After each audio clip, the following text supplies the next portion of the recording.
Student Solution.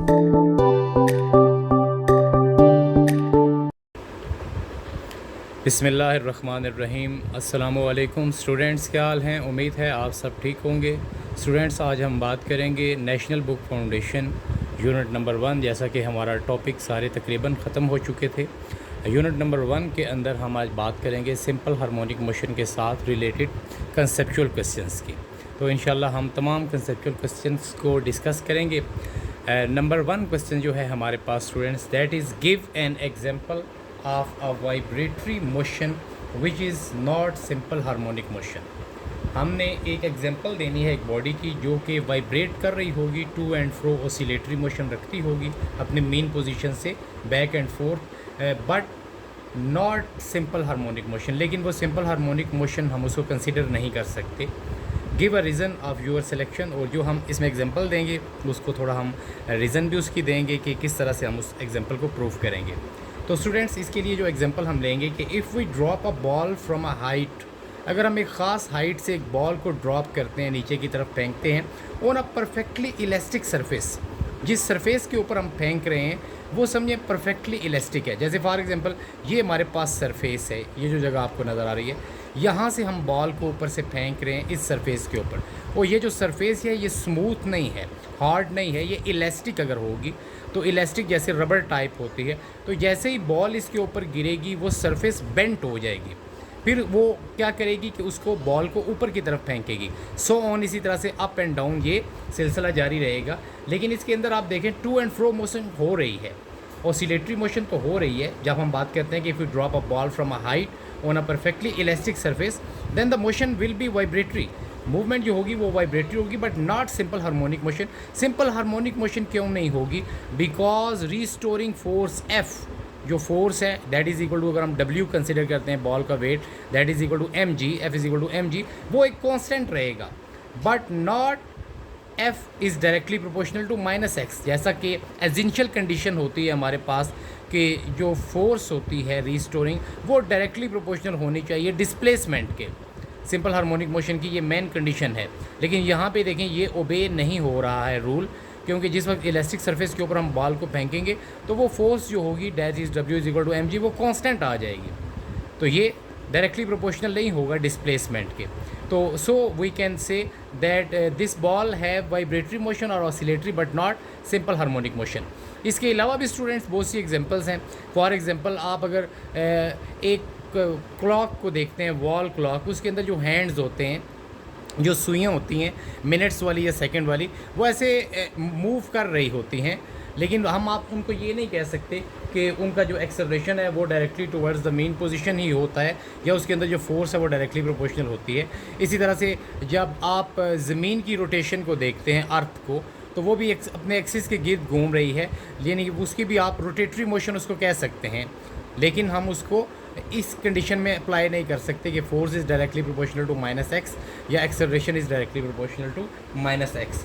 तो जो ball वाली एग्जांपल है ये ज़्यादा सूटेबल है, क्योंकि जब हम एक बॉल को फेंकेंगे एक इलास्टिक सरफेस के ऊपर तो इलास्टिक सरफेस पहले बेंट होगी, फिर ऊपर की तरफ आएगी, इस तरह से सो ऑन ये सिलसिला जारी रहेगा। लेकिन जो इसके अंदर फोर्स आ जाएगी बॉल के अंदर, that will not be directly proportional to the displacement. अगर ये नहीं होगा, क्योंकि ये मेन एसेंशियल कंडीशन है सिंपल हार्मोनिक मोशन की, so we can say that the ball have only vibratory motion, not simple harmonic motion. Second question है students हमारे पास कि at extreme position velocity is equal to 0। यहाँ पे मैंने abbreviation में वेलोसिटी को लिखा है कि V ये हमारे पास वेलोसिटी को शो कर रहा है। एक्सट्रीम पोजीशन के ऊपर, हाईएस्ट पोजीशन के ऊपर बॉडी की हम देखते हैं कि वेलोसिटी 0 हो जाती है एंड एक्सेलरेशन इज़ मैक्सिमम, और वहीं एक्सट्रीम पोजीशन पे एक्सेलरेशन मैक्सिमम होता है। वेलोसिटी 0 हो जाती है, एक्सेलरेशन मैक्सिमम हो जाता है सिंपल हार्मोनिक मोशन के अंदर। ऐसा क्यों होता है? तो स्टूडेंट्स यहाँ पे देखें कि हमने बात की थी लास्ट टाइम सिंपल पेंडुलम के अंदर कि जब एक्सट्रीम पोजीशन पे जिस वक्त वो बॉल मूव करते हुए पहुँचती है तो वहाँ पे वो एक थोड़ी सी देर के लिए रुक जाती है। जैसे यहाँ पे मैं थोड़ा सा आपको बताता हूँ कि यहाँ पे फॉर एग्जांपल यहाँ पे देखें हमारे पास यहाँ से अगर हम लेते हैं इसको, ये हमारे पास एक हम स्विंग बना लेते हैं या सिंपल पेंडुलम इस तरह से, ये इसकी मेन पोजीशन है यहाँ पे, और ये इस तरफ अगर जाएगी ए की तरफ, ये भी एक्सट्रीम है, और अगर इस तरफ आएगी हमारे पास, फॉर एग्जांपल ये बी पॉइंट कह दें, तो ये भी हमारे पास एक्सट्रीम है। जब बॉल यहाँ पर जाएगी तो ये थोड़ी देर के लिए रुक जाएगी, लेकिन इससे परमानेंटली वहाँ पे नहीं रुकना है। जब ये रुक जाएगी इसका मतलब है इसकी वेलोसिटी यहाँ पे ज़ीरो हो गई है, लेकिन इसका एक्सेलरेशन यहाँ से क्योंकि नीचे की तरफ ये गिरेगी तो फुली एक्सेलरेशन इसके अंदर आ जाएगा, यानी कि टूवर्ड्स द अर्थ आप कह सकते हैं, नीचे की तरफ वो ग्राउंड की तरफ आ रहा है, दोबारा से मेन पोजीशन की तरफ। उसकी वैल्यू हो जाएगी 9.8 at this stage, extreme position पे। फिर सेम इसी तरह से देखिए मेन पोजीशन के ऊपर अगर ये आकर रुक जाती है बॉल थोड़ी देर वाइब्रेट करने के बाद, जैसा कि इसका एक्सेलरेशन मेन पोजीशन की तरफ ही होता है, जब ये रुक जाएगी तो यहाँ पर एक्सेलरेशन ज़ीरो हो जाएगा, लेकिन यहाँ पे वेलोसिटी इसकी मैक्सिमम हो जाएगी। तो यहाँ पे हम देखते हैं कि in simple harmonic motion the acceleration is maximum when the v is zero, कि जिस वक्त एक्सट्रीम पोजीशन के ऊपर ऑब्जेक्ट वो मैस वो पहुंचेगी बॉडी, वो बॉल वगैरह, उसकी वेलोसिटी वहाँ पे ज़ीरो हो जाएगी। आप इसको इस तरह से भी समझ सकते हैं कि अगर हम एक पत्थर को यहाँ से ग्राउंड से ऊपर की तरफ फेंकते हैं तो हाईएस्ट पॉइंट पे जाकर वो रुक जाएगा, हाईएस्ट पॉइंट पे जाकर वो रुक जाएगा। यहाँ पर इस जगह पे अगर हम यहाँ से उसको फेंकेंगे, यहाँ पे इसकी वेलोसिटी ज़ीरो हो जाएगी, लेकिन क्या ये वहाँ पे परमानेंटली रुका रहेगा? नहीं, यहाँ से ये फ़ौरन वापस आएगा, क्योंकि इसकी वेलोसिटी फ़ौरन चेंज हो जाएगी। तो the rate of change of velocity at this state that is called acceleration. और यहाँ पे जो इसके अंदर एक्सेलरेशन की वैल्यू आएगी दैट इज़ 9.8 मीटर पर सेकेंड स्क्वायर। इसे हम कह सकते हैं कि अगर एक बॉल को अगर हम ऊपर की तरफ फेंकते हैं, या एक सिंपल पेंडुलम के अंदर सिंपल हार्मोनिक मोशन की एग्जांपल हम लेते हैं, जब एक्सट्रीम पोजीशन के ऊपर हाईएस्ट पॉइंट के ऊपर वो बॉडी जाएगी तो वहाँ पे वेलोसिटी ज़ीरो हो जाएगी, क्योंकि वो रुक जाएगी। लेकिन ये ज़ीरो वाला सिलसिला परमानेंटली नहीं होगा, थोड़ी देर के बाद वो बॉल नीचे की तरफ आ जाएगी, उसकी वेलोसिटी चेंज हो जाएगी, इसका मतलब है उसके अंदर एक्सेलरेशन आ जाएगा मैक्सिमम, जिसकी वैल्यू 9.8 होगी। तो यहाँ से स्टूडेंट्स आपने इसको इस तरह से लेना है कि in simple harmonic motion the acceleration is maximum when the velocity is zero, extreme position पे। For example, when the body is projected vertically, for example यहाँ पे देखें, हम एग्जांपल दे रहे हैं कि एक बॉडी को हमने प्रोजेक्ट किया, एक बॉल को वर्टिकली ऊपर की तरफ हमने फेंका है, vertically up, at the highest point its speed become zero, highest point पे जाकर ये रुक जाएगी। Whereas it speed become zero, यहाँ पे इसकी स्पीड ज़ीरो हो जाएगी। और whereas it is accelerating downward, यहाँ से ये नीचे की तरफ आना शुरू हो जाएगी, क्योंकि वहाँ पे उसने रुकना नहीं है। ये पॉइंट इसमें बहुत इंपॉर्टेंट है कि एक्सट्रीम पोजीशन पे जब ये जाएगी तो यहाँ पर इसकी स्पीड वेलोसिटी बिकम ज़ीरो हो गई है, लेकिन whereas it is accelerating downwards, वहाँ से ये नीचे की तरफ आना शुरू हो जाएगी with a maximum acceleration that is equal to, हम ग्रेविटेशनल एक्सेलरेशन के लिए ये ले रहे हैं 9.8 मीटर पर सेकेंड स्क्वायर, वहाँ पे इसका एक्सेलरेशन मैक्सिमम हो जाएगा। और नंबर 3 क्वेश्चन है हमारे पास स्टूडेंट्स कि what will happen to acceleration of mass spring system if its mass is double. अगर हम एक स्प्रिंग मैस सिस्टम के अंदर भी हमने टाइम पीरियड फ्रीक्वेंसी भी लास्ट टाइम प्रीवियस लेक्चर में आपने देखा है, शो किया था कि जो स्प्रिंग मैस सिस्टम भी होता है वो भी सिंपल हार्मोनिक मोशन रखता है। और यहाँ पे स्टूडेंट्स हमने ये बताना है कि अगर हम acceleration of mass spring system उसको अगर हम डबल कर देते हैं तो उसका मैस के ऊपर क्या इफेक्ट होगा। What will happen to acceleration, acceleration के साथ क्या होगा of a mass spring system के अंदर if its mass is double, अगर हम मैस को डबल कर देते हैं। What will happen to acceleration, acceleration के साथ क्या होगा अगर हम मैस स्प्रिंग सिस्टम के अंदर हम मैस को डबल कर देते हैं। तो यहाँ पे देखें स्टूडेंट्स, हमारे पास ये स्टेटमेंट में आप ये सेकंड लॉ से भी ले सकते हैं, F is equal to M A या A is equal to F by M. तो acceleration of the body is A is equal to F by M. ये इक्वेशन आप सेकंड लॉ से भी बना सकते हैं। सेकंड लॉ आप जानते हैं, 9th क्लास में आपने बड़ी तफसील के साथ किया है। F is equal to M A, यहाँ पे देखें कि the force is multiplication of the mass and product of acceleration. अच्छा, उसके बाद हम स्टूडेंट्स इसके अंदर से अगर एक्सेलरेशन को निकालते हैं तो ये m जो मल्टीप्लाई हो रहा है ये इधर आकर डिवाइड हो जाएगा। तो we can say acceleration of the body वो क्या हो जाएगा हमारे पास F बाई एम। यहाँ से अगर एक्सेलरेशन आप निकाल लेंगे तो ये m डिवाइड हो जाएगा, यहाँ पे F बाई एम बन जाएगा। अब देखें स्टूडेंट्स, ये इक्वेशन क्या शो कर रही है, ये इक्वेशन शो कर रही है कि एक्सेलरेशन इनवर्स है मैस के, यानी यहाँ पे हम अलग से भी इक्वेशन बना सकते हैं कि एक्सेलरेशन इनवर्सली प्रोपोर्शनल है मैस के। अगर हम एक्सेलरेशन को ज़्यादा करेंगे तो मैस कम हो जाएगी, और अगर हम मैस को मज़ीद डबल करेंगे यानी कि वो कम होने की तरफ जा रहा है तो इसी तरह से ये हाफ हो जाएगा। यहाँ पे देखें, this show that acceleration become half if the mass of the body is double. अगर हम बॉडी की मैस को डबल कर देंगे, क्योंकि देखिए मैस इनवर्स है एक्सेलरेशन का, अगर मैं मैस को डबल कर दूंगा तो मेरे पास जो एक्सेलरेशन होगा वो हाफ हो जाएगा।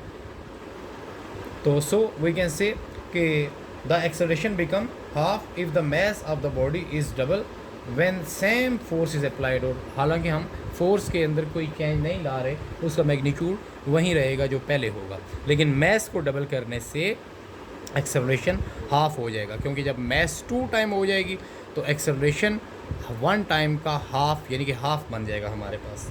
ठीक हो गया स्टूडेंट्स। तो नेक्स्ट इंशाल्लाह हम बात करते हैं क्वेश्चन नंबर 4, 5 और 6 की।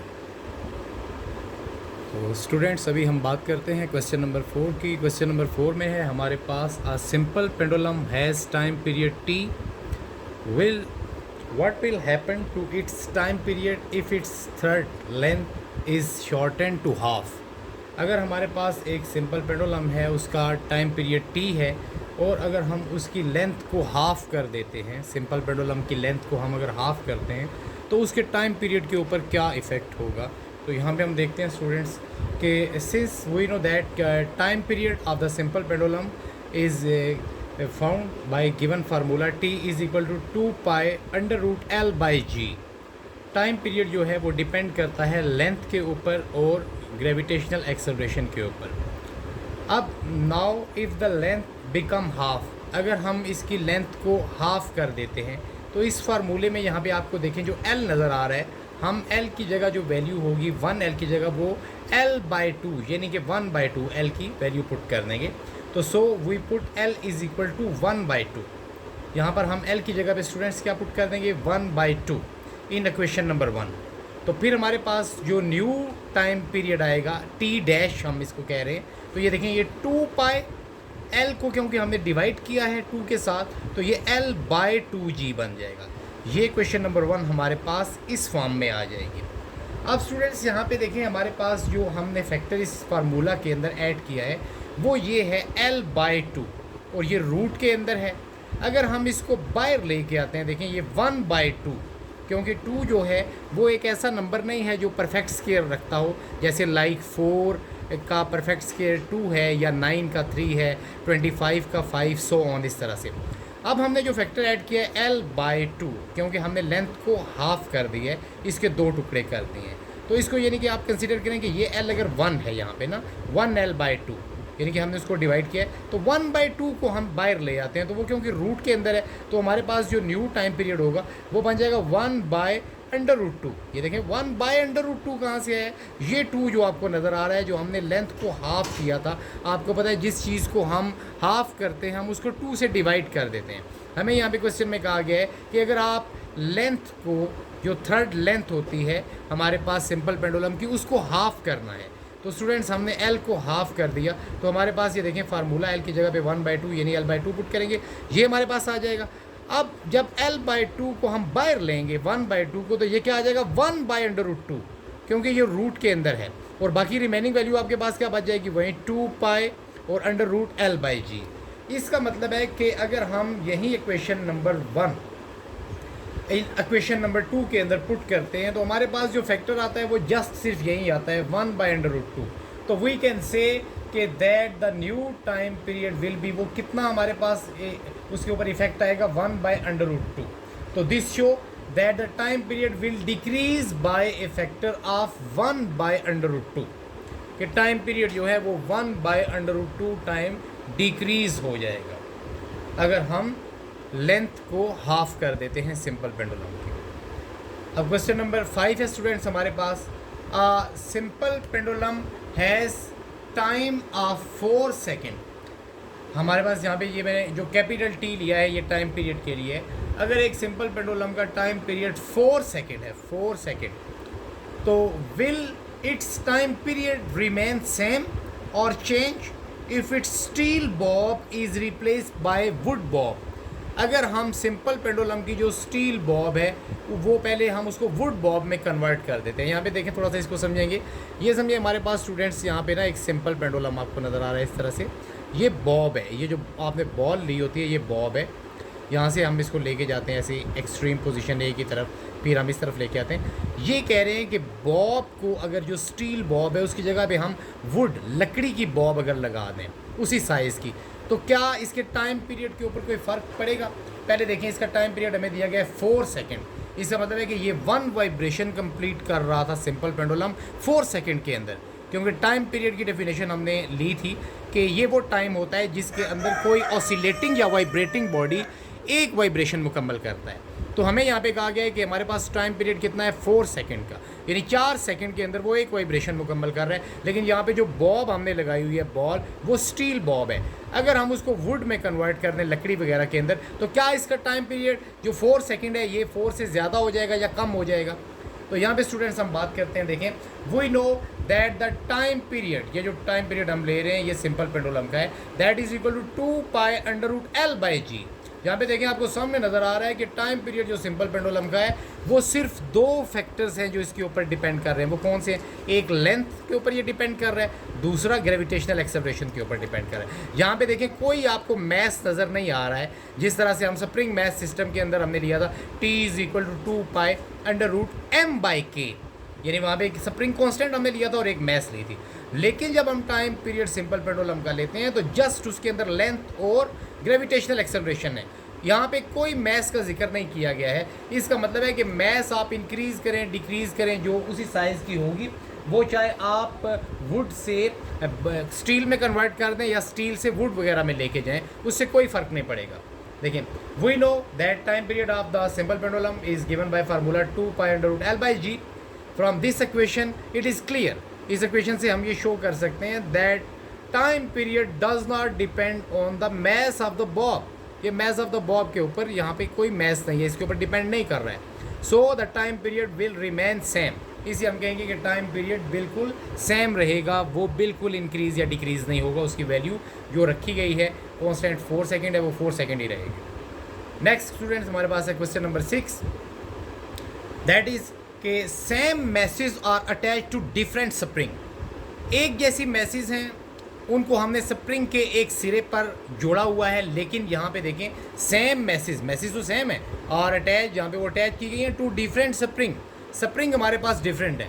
तो वन इज़ वाइब्रेटिंग फास्टर, उनमें से एक स्प्रिंग बहुत ज़्यादा तेज़ फास्ट वाइब्रेट कर रहा है। तो ऐसे क्यों हो रहा है? तो स्टूडेंट्स यहाँ पे देखें, ये आपको पता है कि जब भी कोई बॉडी ज़्यादा हार्ड होती है, स्टिफ होती है, सख्त होती है, तो वो ज़्यादा वाइब्रेट करती है, वो फास्टली वाइब्रेट करती है। तो यहाँ पे सिर्फ रीज़न क्या है कि देखें मैसेज सेम है लेकिन स्प्रिंग डिफरेंट हैं, और उनमें से एक स्प्रिंग जो है उसके सिरे पे जो मैस है वो बहुत ज़्यादा तेज़ी से वाइब्रेट कर रही है, to and fro oscillatory motion, mean position से आगे पीछे तेज़ी से वाइब्रेट हो रही है। उसकी क्या वजह है? तो स्टूडेंट्स उसकी वजह यह है कि वो जो स्प्रिंग जिसके साथ जो मैस अटैच है ज़्यादा फास्टर वाइब्रेट कर रही है than the other spring. It is due to the stiffness, ये उसकी सख्ती की वजह से है। स्प्रिंग जितना ज़्यादा सख्त होगा वो उतना ज़्यादा वाइब्रेट करेगा फास्टली। तो हम जस्ट इसके लिए यही लेंगे क्योंकि इसमें कोई मैथमेटिकल फॉर्म नहीं होगी इसकी। It is because that one spring is more stiff, ये इस वजह से है कि इनमें से एक स्प्रिंग बहुत ज़्यादा स्टिफ है, बहुत सख्त है देन अदर, बाकियों के मुकाबले में। तो more stiffness cause fast vibrating.